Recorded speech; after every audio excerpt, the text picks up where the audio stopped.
Hello అండి. ఇవాల్టి కథ బంగారు గుడ్డు రహస్యం.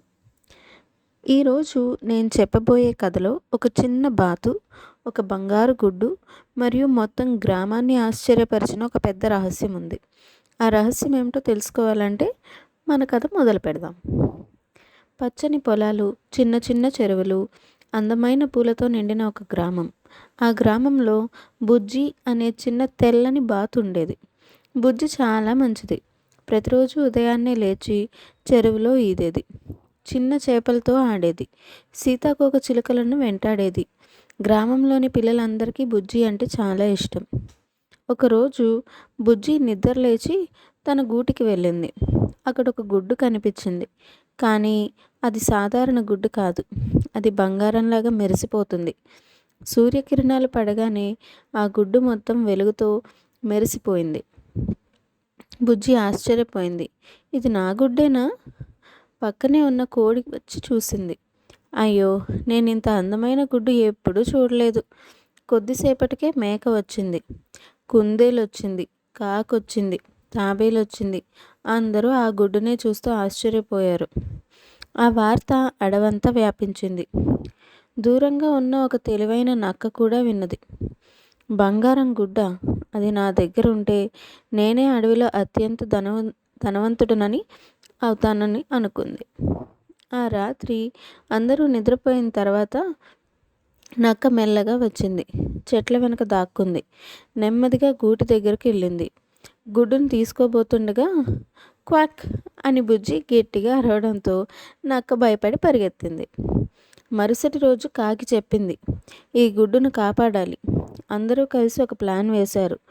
మేక కాపలా, కాకి పైనుంచి గమనించడం, కుందేలు పరిగెత్తి వార్త చెప్పడం, తాబేలు గూటి దగ్గర ఉండడం. అంతలో భారీ వర్షం వచ్చింది. గాలి బలంగా వీచింది. చెట్లు ఊగిపోయాయి. గూటి కింద ఉన్న నేల తడిసిపోయింది. బంగారు గుడ్డు మెల్లగా జారి చిన్న కాలువలో పడిపోయింది. అయ్యో అని బుజ్జి ఏడవడం మొదలుపెట్టింది.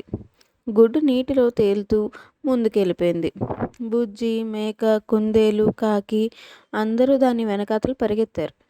దారిలో చిన్న వంతెన దాటారు, అడవి దాటారు, పూల తోట దాటారు, కొండ కిందకి చేరుకున్నారు. కాలువ వేగంగా ప్రవహిస్తోంది. బుజ్జికి భయం వేసింది. అప్పుడు తాబేలు చెప్పింది, మనమందరం కలిసి పనిచేస్తే గుడ్డును కాపాడగలం. మేక ఒక పొడవైన కొమ్మ తీసుకొచ్చింది. కాకి దారి చూపింది. కుందేలు అందరినీ పిలిచింది. చివరకు గుడ్డును కాపాడారు. కానీ అందరూ ఆశ్చర్యంగా చూస్తుండగా ఆ బంగారు గుడ్డు మెల్లగా పగిలింది. అందులోంచి ఒక చిన్న బంగారు రంగు బాతు బయటకు వచ్చింది. చాలా అందంగా, చాలా ముద్దుగా. అది చిన్నగా నవ్వింది. అప్పుడు అడవిలో పెద్ద గుడ్లగూప చెప్పింది, ఇది బంగారంతో చేసిన గుడ్డు కాదు, ప్రకృతి ఇచ్చిన ఒక అరుదైన వరం. దాన్ని అమ్ముకోవడానికి కాదు, ప్రేమగా చూసుకోవడానికి. ఇదంతా చూసిన నక్కకు సిగ్గేసింది. నేను ఈ గుడ్డును దొంగలించాలని అనుకున్నా, కానీ ఇదొక చిన్న ప్రాణానికి ఇల్లు అని చెప్పి క్షమాపణ అడిగింది. బుజ్జి నవ్వుతూ చెప్పింది, తప్పు తెలుసుకుని మారితే అదే గొప్ప విషయం. ఆ రోజు గ్రామంలో పెద్ద సంబరం జరిగింది. పిల్లలందరూ, జంతువులందరూ ఆ చిన్న బంగారం బాతు పిల్లకు పేరు పెట్టారు, బంగారం. బంగారం రోజు చెరువులో ఈదేది, పిల్లలతో ఆడేది. అడవంతా నవ్వులతో నిండిపోయింది. బామ్మ పిల్లల వైపు చూసి చిరునవ్వుతో చెప్పింది, చూసారా, మనకు కనిపించేది బంగారం కావచ్చు, కానీ అందులో దాగి ఉండేది ప్రేమ, జీవితం మరియు ఒక కొత్త ఆశ కూడా కావచ్చు. నిజమైన సంపద బంగారం కాదు, ప్రేమ, స్నేహం మరియు ప్రతి చిన్న ప్రాణాన్ని కాపాడే మనసే గొప్ప సంపద.